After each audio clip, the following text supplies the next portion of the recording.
तो इन्नल्लाह व इन्ना इलैहि राजिऊन। दोस्तों, इजराइल और अमेरिका के ज्वाइंट ऑपरेशन में ईरान के रहबर मुअज्जम सैयद अली आयतुल्लाह खोमैनी शहीद हो गए हैं और इस बात को कन्फर्म कर दिया गया है। ईरान की जो न्यूज़ एजेंसी है, सरकारी न्यूज़ एजेंसी है जिसका नाम है इस्लामिक रिपब्लिकन न्यूज़ एजेंसी, उसने स्वीकार कर लिया है। वहीं प्रेस टीवी चैनल ने भी स्वीकार कर लिया है। वहीं आपको बता दूं, ईरानी IRGC के कुछ अधिकारियों ने भी इस बात को स्वीकार कर लिया है। फिलहाल बातचीत में उलझा के रखा था और डिसेप्शन ये हमला किया गया, डिसेप्शन से उन्हें जो है शहीद किया गया है। और डिसेप्शन ये एक बड़ा वर्ड है जो कि आप बहुत हल्के में ले सकते हो, लेकिन ये धोखा और गद्दारी होती है डिसेप्शन। इन्हें धोखे से शहीद किया गया है।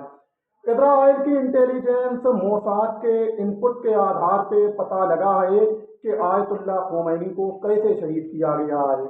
दोस्तों, जो अमेरिका की इंटेलिजेंस है CIA, ये कई महीनों से लगी हुई थी इस जासूसी में, पता करने में कि आखिर आयतुल्लाह खोमैनी कहाँ हैं। और जैसे ही वह बंकर से निकल के बाहर आते हैं अपने घर में, अपने आवास पे मीटिंग के लिए, वैसे ही तुरंत ये दोनों मिलके जो हैं ऑपरेशन चला देते हैं और रहबर मुअज्जम सैयद अली आयतुल्लाह खोमैनी के घर पे 30 हमले करते हैं और लगभग 30 टन बारूद गिरा देते हैं या 30 क्विंटल बारूद गिरा देते हैं। और जनाब, इसमें बंकर बस्तर बम का इस्तेमाल करते हैं, जिसके बाद रहबर मुअज्जम सैयद अली आयतुल्लाह खोमैनी और 40 इनके साथ बड़े लीडर भी शहीद हो जाते हैं। लेकिन उसके बाद जब ईरान हमले करना शुरू करता है, अपना खैबर फतेह ऑपरेशन चलाता है, तो भाई साहब ईरान जो है रुकने का अब नाम नहीं ले रहा है। नॉन स्टॉप वह हमले कर रहा है, पूरे के पूरे सऊदी अरब को एक तरफ से लाइन में लगा के टाई लगा रहा है। बहुत खूंखार रुख इख्तियार कर लिया ईरान ने और वह बहुत भीषण हमले कर रहा है। राजधानी तेल अवीव को तो इजराइल की उनने जला के बिल्कुल राख कर दिया है। फिलहाल इजराइल भी पूरी तरीके से निशाने पे है और जनाब इजराइल के जो रक्षा मंत्री हैं वो भी इन हमलों में खबरें आ रही हैं कि मारे गए हैं।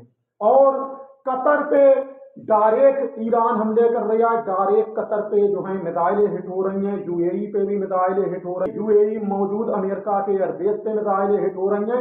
लेकिन सऊदी अरब में अमेरिकी एयरबेस पे जब ईरान ने हमले किए हैं तो सऊदी अरब ने चेतावनी दी है कि हम इसका जवाब देंगे। अगर US एयरबेस पे हमला हुआ तो हम ईरान पे हमला करेंगे। ईरान ने खबरदार करा है सऊदी अरब को और कहा है कि अगर हमला हुआ तो ये ध्यान रखना पलटवार भी होएगा अरब के ऊपर। लिहाजा यहाँ पे से अभी अरब को चुप्पी तो साध गया है, लेकिन हाँ, ईरान जो है रुकने का नाम नहीं ले रहा है। जबकि कई बार अमेरिका जो है डोनाल्ड ट्रंप बैकफुट पे आ गया है और उसने कई बार ईरान से युद्ध विराम की अपील की है, सीज फायर की अपील की है, लेकिन ईरान नॉन स्टॉप हमले कर रहा है। वो कह रहा है आर पार करो, जंग शुरू करी है तो अब जंग लड़ो, कोई सीज फायर नहीं, कोई युद्ध विराम नहीं। ईरान नहीं रुक रहा है और ये जंग बहुत भीषण होने जा रही है। अब खबरें आई हैं कि रूस ने 6 न्यूक्लियर बॉम्बर जो हैं वो ईरान भेज दिए हैं और जब 6 न्यूक्लियर बॉम्बर ईरान पहुंचे हैं रूस के, तो इसका मतलब ईरान के न्यूक्लियर बम हैं और वक्त पड़ने पे वो न्यूक्लियर बम को इस्तेमाल करने के लिए रूस के न्यूक्लियर बॉम्बर का इस्तेमाल करेगा। भाई, बॉम्बर पहुंचने का मतलब क्या है? बॉम्बर न्यूक्लियर बम ले जाता है, न्यूक्लियर बॉम्बर, और जब न्यूक्लियर बॉम्बर गए हैं तो ईरान का न्यूक्लियर बम है, साफ सीधा ये दायर होता है। लिहाजा ईरान रुकने का नाम नहीं ले रहा है।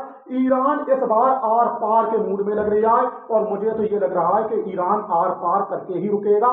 फिलहाल ईरान की मिसाइलों से इतने टाइम पूरा सऊदी अरब पिट रहा है, पूरे सऊदी अरब को लाइन में लगा के एक तरफ से पिटाई लगा रहा है ईरान। लिहाजा अब जो भी खबरों में निकल के सामने आएगा उस पर मैं नया वीडियो बना के शेयर करूंगा। लेकिन जंग बहुत भीषण हो चुकी है, ईरान रुकने का नाम नहीं ले रहा है।